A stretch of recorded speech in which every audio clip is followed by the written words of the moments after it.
Cześć. Pewnie nieraz zastanawialiście się, czy łatwo jest wyzerować wasze konto. Czy jeśli kogoś wkurzycie i nie założycie bańki na noc, to obudzicie się mając na przykład 6 milionów żołnierzy totalnie w piachu, nie do odzyskania, 1,3 milionów żołnierzy w biurze werbunkowym i 300 tysięcy żołnierzy w szpitalu. Abyście nie musieli się przekonywać o tym na własnej skórze, postanowiłem to przetestować na moim głównym koncie. Korzystając z godziny wolnego czasu po zakończeniu State vs State, tak jak pewnie większość z Was, polowałem na surowce w osadach wrogiego państwa. Zauważył mnie Nick T2 z sojuszu, który rozgromił nas pod stolicą. Sam gracz ma bardzo wysokie statystyki. Tu trzeba porównać, moje statystyki ataku to 166%, a Nick T2 posiada je na poziomie 307%. Dysproporcja jest ogromna. Tak samo jest, jeśli zastopujesz i przyjrzysz się statystykom piechoty, łowców i jeźdźców. Mimo iż staram się prowadzić swoje konto poprawnie, to nie mogę zaliczać się do liderów szturmu. Zaś mój nowy kolega z państwa 86 na pewno był jednym z najsilniejszych w swoim państwie. W tym momencie trzeba nadmienić jeszcze dwie rzeczy. Miałem 7,6 miliona własnych żołnierzy w osadzie oraz 850 tysięcy żołnierzy wsparcia od sojuszników.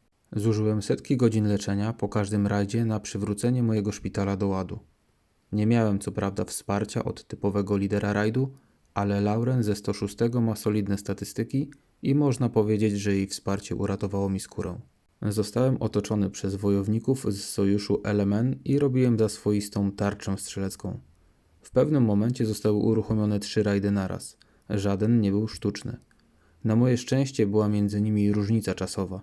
Niewielka, ale jednak. Różnica ta pozwoliła mi otworzyć szpital, kliknąć ulecz i uruchomić natychmiast wszystkie przyspieszenia leczenia. Następnie odczekać parę sekund i znów powtórzyć ten sam zabieg. Bardzo łatwe do przewidzenia jest, jak taka przygoda skończyłaby się, gdyby nie wsparcie, które dał mi sojusz We Don't Care. Oraz gdybym był offline i nie mógł na bieżąco reagować na ataki. Biorąc pod uwagę mogące topnieć w oczach liczby opisujące ilość żołnierzy broniących osady po każdym rajdzie sojuszu LMN oraz statystyki, jakimi mogli się pochwalić gracze tego zespołu, można łatwo wydedukować, że po kilku rajdach bez reakcji typu założenie bańki ochronnej lub natychmiastowe leczenie wszystkich dostępnych oddziałów, to ta 1 godzina to jest aż nadto, żeby całkowicie wyzerować wydawałoby się zdrową i silną osadę P8. Tak więc w dobie coraz silniejszych bohaterów, coraz to nowych sposobów na podwyższanie statystyk, obojętnie czy masz 3, 5 czy 8 milionów żołnierzy, nikt nie jest bezpieczny. Postscriptum, nie próbujcie tego w domu. Pozdrawiam, cześć.